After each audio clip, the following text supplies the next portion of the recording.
Chapitre 21. Économie et emploi. Le bassin stéphanois constitue le deuxième plus grand bassin de PME et PMI après l'Île-de-France. Ces entreprises, parfois de haute technicité, font rayonner notre territoire et représentent une source importante d'emplois qualifiés.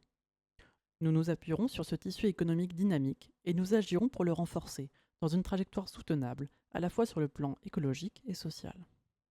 Remise en place de la Commission économique consultative métropolitaine. Instance de dialogue avec les organisations syndicales et patronales qui nous permettra de recueillir les signaux d'alerte du monde économique le plus en amont possible. Intégration de l'initiative Territoire zéro chômeur longue durée. Nous postulerons à ce dispositif national pour permettre la création d'une entreprise pour l'emploi. Ce projet est déjà prêt à démarrer à Moreno. Soutien aux projets coopératifs, SCOP, SKIC, etc. Nous renforcerons l'information de la population sur ces dispositifs, notamment dans les lycées professionnels, afin de sensibiliser dès la formation au modèle coopératif. En effet, les entreprises coopératives, par leur gouvernance collective, sont ancrées localement, non délocalisables et plus résilientes face aux crises. Nous mettrons en place un appui administratif et juridique pour accompagner et sécuriser les initiatives qui souhaitent s'inscrire dans cette démarche. Commande publique exigeante et responsable sur les volets sociaux et écologiques. Nous intégrerons systématiquement des clauses d'insertion sociale dans les marchés publics, afin que des exigences en matière d'alimentation et de matériaux biosourcés pour les constructions et rénovations. Ces critères permettront de soutenir l'emploi local, de favoriser une agriculture durable et de réduire l'empreinte environnementale du bâti. Optimisation du foncier d'activité dans une perspective vertueuse et concertée.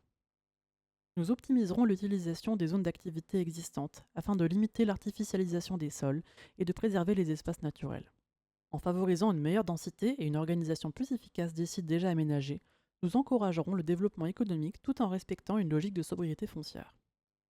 Foncière économique et commerciale pour préserver les terrains et bâtiments industriels. Mise à disposition du surface d'activité, notamment aux acteurs de l'économie sociale et solidaire et aux jeunes entrepreneurs, avec un loyer adapté au chiffre d'affaires pour faciliter le démarrage et le développement des projets.